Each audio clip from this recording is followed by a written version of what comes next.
And here we go. All right.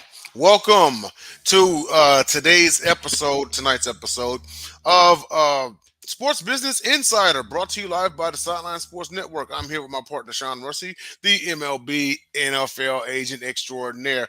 We got to get this guy on the gauntlet soon, man. He's just so chock full of knowledge and everything, and every a single week is a blast, learning from this man. With that being said, you can check us out on all of our social media channels at Sideline Sports. Also, to check out some more of our other shows that come about. The Sideline Sports Show, as part of Alumni Media, Instagram and Twitter. You hit us up at Sideline Sports One, YouTube and Facebook, Sideline Sports. We're also on DBTV Believe Network as well. That is Tuesday nights at 8:30 p.m. Eastern Standard Time with my man, host JB Ellis, the commentators John Shear, Dave DeRocher, and Ralph Espaza. And also there's Hawk Talk with that same Dave DeRocher and Walt Thurman the third, which is at 9 p.m. Eastern Standard. Oh, wait, it's 9 p.m. Yes, 9 p.m. Eastern Standard Time on the Sideline Sports Network. You can follow them on Facebook at Hot Talk 12. Also, there's our show. Then there's also Top Rope Talk with myself, Mondays at 7 p.m. Eastern Standard Time on the Sideline Sports Network. That is all pro wrestling all the time, so don't miss it. And then we also got Cubfidential. This is our all Chicago Cubs centric show. That is Wednesdays at 8 p.m. Eastern Standard Time. I produce the show. It's hosted by JB Ellis. Got our commentators, Nick Bakken, Jason Chartrand, and occasionally Tyler Ingham comes on there as well. Then you also got the Gauntlet. That's Fridays at 8 Eastern on the Sideline Sports Network. Also on James Tatum 12 on YouTube. Denzel Snipes 13 on YouTube. Facebook, Gauntlet Sports Media. Go look it up. Go join. We got some awesome material in there. And also coming soon will be the next season of First to 56. That is our Indianapolis Colts centric episode with your boy Rondo, Alex Griffin, and the crew. They're going to be bringing you the latest and greatest from the boys in Speed Blue and White up there in Indy. So most definitely check them out. We will most definitely let you know when they are back on the air. But if you hit the like and subscribe button on Sideline Sports on YouTube, then you'll get a ding. They're on the air as well as everybody else. So with that being said, let's go ahead and get this show rolling. And today we are going to, as you see in the headline up there, CeeDee Lamb, Brandon Aiyuk, and Trent Williams finally inked new deals. It's a bit of a scare there, and thinking that they were going to go elsewhere. I know Aiyuk was talked about as far as going to Pittsburgh. Some had him going to New England, maybe even Cleveland, but he decided to stay home in San Francisco. So with that being said, and then there was some rumblings with CeeDee Lamb. To be honest with you, it's more of the same. Jerry Jones always creates some type of drama between him and a player that is due for a big deal. He did it with Dak Prescott. He did it with Zeke. He did it with CeeDee Lamb. Did it with Jalen Smith. Didn't do it with Tony Romo.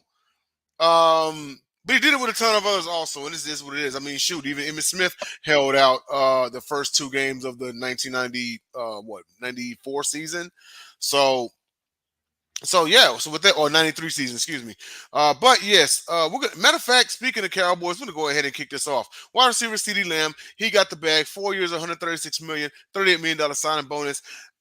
Sean, I've talked enough, brother. Take it away. The ins and outs of this deal. No, like you said, he got $38 million in signing. The total contract ends up being by a penny more than Justin Jefferson. So now he's the second highest non-QB contract, which is how ridiculous these things are. He literally said I needed a penny more just to have the title for probably 6 months, or until Jamar Chase signs over the weekend. Yeah. It's really ridiculous that these guys want to have this title for 48, 72 hours. And it's not like they're really resetting the market again by doing this. He obviously is in line with Justin Jefferson's stats, so the money was going to come. And to trade someone like him, I mean, who are you going to trade him for? There's not a whole lot to trade him for. You could trade him for a Devontae Adams and a draft pick maybe, or straight up for Jamar Chase and just see if they're happier in other cities. But it's hard to trade a player in his stature as well. So it's almost like you franchise tag him, he hits free agency, or you work something out. And in this situation, they've worked something out. His cap hit for 2024 is going to go up to 8.75 million with the contract, but then there's a huge increase next year, and it goes all the way up to 35.4. Yeah, that's There's a small insane. increase the following 33.6, and then even another small increase, but goes up to 36.6. The dead money today, if he was to, God forbid, retire, get injured or released, would be $67 million. They did build in and out. After 3 seasons, the dead cap is down to 7.6 million. So you could say this is really just a contract through 2027. Absolutely. But they may have to restructure him a lot earlier with those cap numbers. And they may have done that purposely to be able to have flexibility for restructures. But those are some high cap numbers when we get to Aiyuk and compare the base salaries year to year, and the escalators. Um, and that leaves the Cowboys with 10.7 million in cap space right now. Could they still afford Dak next year? No. Yeah. There's a caveat here because the Cowboys have about 6 high-profile free agents coming off the books next year. It's about $70 million. 52 million of that is Dak and Zach Martin, and you figure they're going to want an increase. So as much as they're looking at maybe 60-70 million dollars in cap space to start, really how much of that do you really have if you're going to re-sign Dak and Zach Martin? Um, it should be interesting. Dak's been at 35 million. If he plays well, I think you're going to be seeing him asking for a number around 40. And that's going to be a 50% of your cap space for next offseason. Yep. Yeah. And you know what? There are also, and people talk about Dak Prescott, right? Keep in mind that this is a young team, and that's the thing behind young teams, and it is what it is. Is eventually down the line you're going to have to sign them. You're going to have to sign Trayvon Diggs. There's also that Micah Parsons guy that deserves his Yeah. money. They have and it's that's why it's interesting to see the high cap numbers for CD Lamb, because you figure that's either screaming that they're going to restructure that in the signing bonus down the road, or they just didn't look closely enough at longevity of their cap situation, because those are close to quarterback numbers in terms of the hits. Yeah.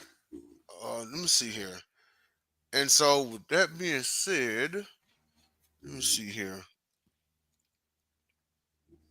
Yep, yep. Cooks, Lance. I don't know how much Lance might get. I mean, he's got what, 10 starts under his belt.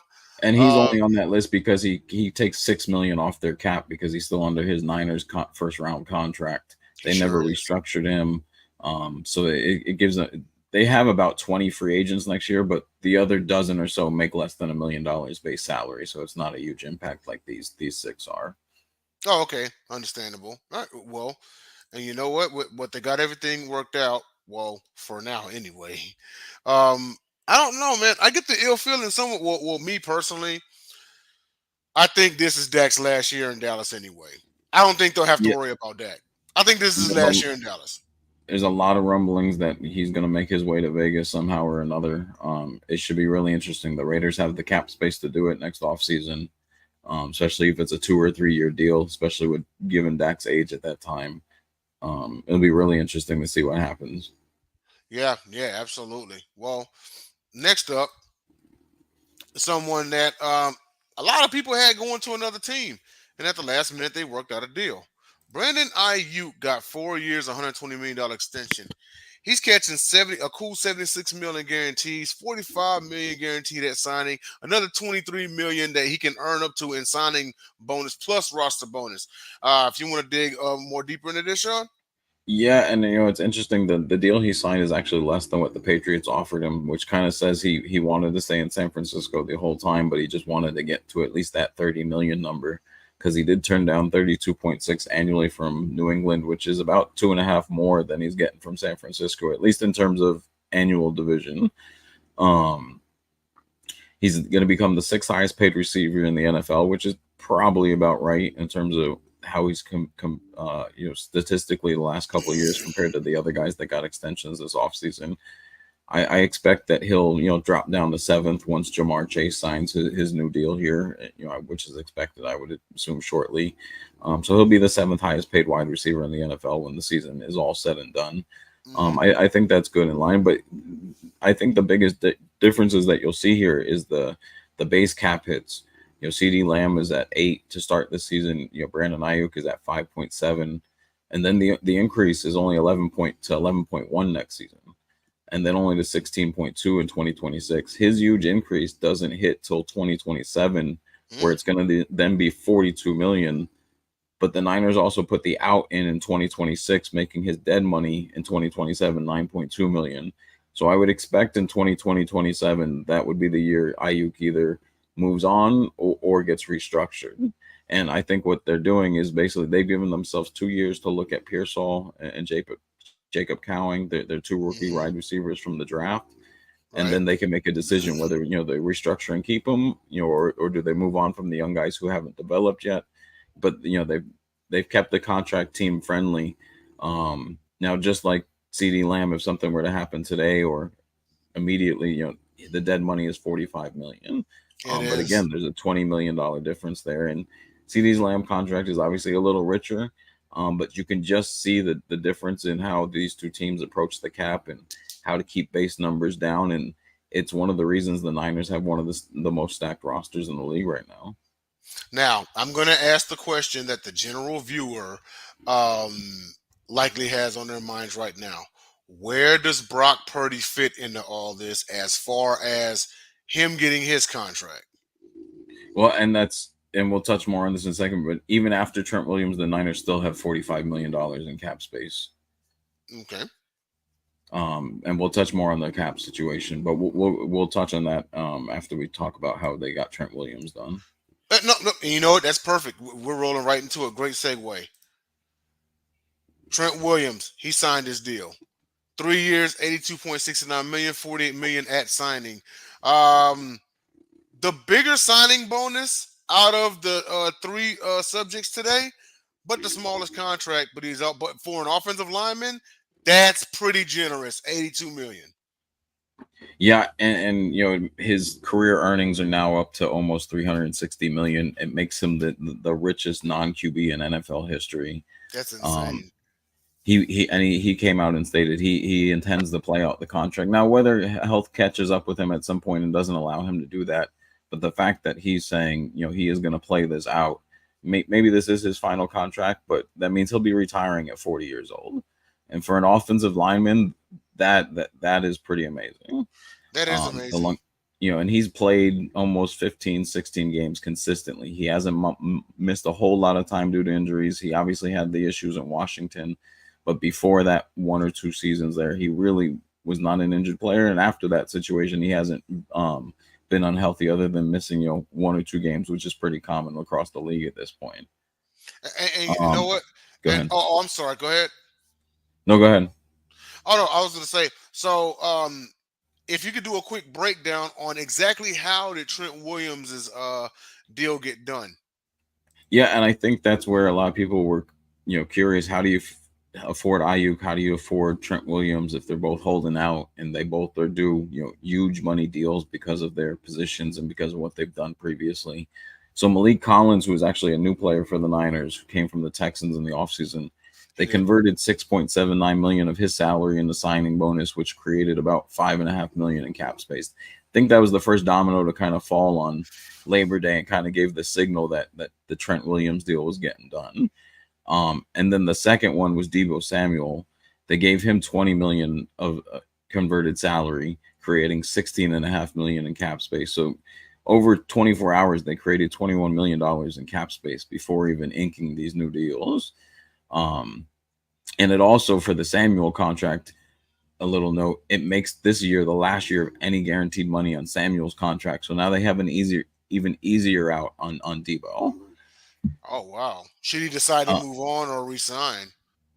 or should they decide to trade him next offseason, the cap hit that they would have faced this season is a whole lot different now. And that, again, that wide receiver room is up with a lot of decisions because of all the talent they have. The Trent Williams deal, though, so then comes into play. He gets essentially what they cleared off into his signing bonus, 25.69. They cleared off 21. Essentially, all that went to Williams and his signing bonus plus a little Hmm. bit. He got a little over 55 total at signing. His 2024 number jumped to 27.65. That only makes him the third highest paid lineman, but it's the highest payday for any lineman in 2024. Yeah, yeah, And absolutely. that's, Williams, as much as he wanted to be the highest overall, I think, like he said today, that more important for him at 36 was making sure there was at least 2 or 3 years of guaranteed money left if he was going to play out this contract. Yeah, no, absolutely. And you know what? And here's the thing also. Um, because we have a note here as far as what exactly does this do to the 49ers cap space, and now we will answer the question of where Purdy fits in. So after the Trent Williams deal, because of a cap overroll from last year of unused cap space, the Niners right now have 45.5 million, which is the second highest in the NFL. Which is, when you hear the reporters go, the rich get richer, but the Niners do it by being, essentially cap analysis and very savvy with their cap deals. They lose the contracts of Chavarius Ward, Hufunga, Banks, Lenore, putting them 70 million going into the offseason. So you figure Purdy is going to be about 40 to 45, and Ward is obviously another top priority. They're going to lose probably a good chunk of their free agents, but they've also secured their offense through 2026. Hmm. So they've made some interesting maneuvers, but I think what you've seen happen in these, and we'll get into these examples here. When the QB1 finally signs, it's usually the defenses that start to lose the contracts. Seattle lost Sherman and Wagner a couple of years after Wilson signed his deal. Yep. Um, and that was just a few years after he signed his extension after they won the Super Bowl. Um, Now that, and the QB1 cliff is not just Seattle, based. It's happened to a lot of teams. Right now, the Niners, like I said, they've been savvy with the cap. We'll see what they do in terms of Debo and Aiyuk because of what they've given them contract wise. It seems like Aiyuk is there now at least through 2027, but Debo is now obviously up for discussion with no more guaranteed money going in the next season. Okay. Trent Williams is now there for the next 3 seasons. They restructured Kittle this season, so he's there for the next three. McCaffrey, they've locked up all their key pieces, other than obviously now Debo through 2026. And I think that, maybe doesn't help them keep the entire defense together because they may have to let Ward go because he's a premier cornerback and he's going to get paid. Um, but I think it at least it makes it a little less of a drop off than what you saw when there was all pros leaving Seattle, all pros leaving Baltimore.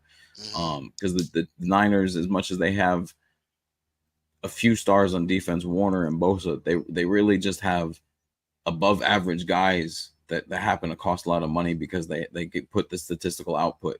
Like Chavarius Ward is not considered a superstar corner, but you're also not going to throw at him on Sunday. Hmm. But Yeah. he's not like Patrick Patterson. You're not going to hear about him like that. It's just one of those things. You know, can you afford everything? And usually where they make the sacrifice is defense because you got to keep the offense around the quarterback. You do. Yeah, absolutely. And you know what? Speaking of which, there's actually a bit of a trivia here, put together beautifully by Sean, might I add. These are examples of Super Bowl teams, winner or loser, falling off after giving their QB1 their big money extension. The only name that I see on this list that won the Super Bowl after a big money extension was Peyton Manning. He went from the Colts to the Broncos and won a ring out there. But outside of that, Joe Flacco went to the Broncos. Hadn't really been the same guy since. I know the Cleveland Browns called him off the couch last year. He came in and did a hell of a job. Russell Wilson, of course, as mentioned. Rodgers is the only one that is still the jury's still out for him because he's back this year and with the Jets, and he's also outside of Flacco the only and Stafford also the only active players on this list. Breeze finished out with the Saints. Big Ben finished out with the Steelers. Eli Manning finished out with the Giants. McNabb went to the Redskins, wasn't the same guy. Favre went to the Jets. Really didn't regress that much. He did take the he went to the Vikings. It did take him to the NFC Championship game. Warner went to the Giants, who and people thought that he actually would flame out. Then he was resurrected in Arizona and took them to a Super Bowl. Then let's see. And you know what? You can pile this list, man. Go ahead and go over the rest of them. No, yeah, and like you said, it's really it's once you pay that quarterback, it's tough to keep it together and get back. Like Jake Delhomme of the Panthers, they went to the Super Bowl. They did lose it, but they never got back to more than one playoff appearance for the 5 years after his extension, and then he ends up in Cleveland. Matt Hasselbeck in Seattle had led them, with the Deshaun Alexander error. They lose. 5 years later, he ends up on the Titans. Kurt Warner, the Cardinals win the Super Bowl. Excuse me, they did lose to the Steelers. They lose to the Steelers. They give him the extension. He ends up retired a few years later. Um, Colin Kaepernick, 49 takes 49ers to the Super Bowl. Completely different situation. He gets banished from the league, but they give Right. him a contract in the midst of all that, which leaves them high and dry on a lot of dead money. They were out of the playoffs, I think, for 6 years after giving Kaepernick that money. Cam Newton on the Panthers to the Patriots, but after he took them to the Super Bowl, the Panthers are still in shambles. And like you said, the list is pretty amazing. You give QB1 that money, and it almost signals that it is 99% harder to get back to the Super Bowl until It's you like reboot again. it's like If the you look death at the knell. Ravens Yeah. now, they're knocking on the door now with Lamar Jackson. Same thing if you look at the Packers, they're starting to knock on the door again now with Jordan Love. But if you think about the years we've had to go through of either wild card losses or non-playoff appearances, that's the impact that extension and that dead money has long term wise that no one really sees. And they all go, well, this team was just in the Super Bowl 5 years ago. Yeah, but we paid Brad Johnson and that was a mistake. And now the Bucks are back to being the Bucks for a decade. Yeah. Now, one name on this list that I do have to highlight is Matt Stafford. Um, he got extension in 22 after the Super Bowl win. In 2002, now in 2020, yeah, in 2022, they went 5-12, but then they bounced back the next year and went 10-7. One thing of note, in 2022, Matt Stafford was injured for most of the Yep. season. Hell, they even signed Baker Mayfield to like half a season, right? Yep. Now a healthy Stafford comes back last year, they win 10 games and get a wild card. And we'll see if he pushes. The history is that third year that they won't make the playoffs based on this list of guys that stayed with their teams under the extension during the third year. That they did not make the playoffs most of those times. They actually have very rare playoff appearances. But we'll see. We'll see if he stays healthy. We'll see what the Rams do. But again, it's one of those things where the Rams have young running backs. Because of his contract, they have, and even though Aaron Donald retired, their defense is a lot younger because of the Stafford contract. And the QB numbers, it's amazing how little you see other than the big QBs, Patrick Mahomes, Tom Brady. You don't hear a lot about QB contracts being restructured. True. Hmm. Yep, absolutely. And so, well, with that being said, that takes us to the end of the show. Thank you everybody for tuning in. Sean, great job on getting everything, man. Every week, man, everyone is so well informed. Again, you are appreciated, and we will see. You know what? We always talk about it like after the show. While we still got a minute, what you got in mind for next week, man? So we can give them a little preview. Yeah, no, I mean, so we've got the NFL kickoff opening. I think we're going to touch on what opening weekend does and the revenue it brings in just from opening weekend and just the TV ratings that they're going to generate from Thursday to Sunday here and kind of show where these $17 billion a year for the media revenue comes from. You know what? That sounds like a great idea.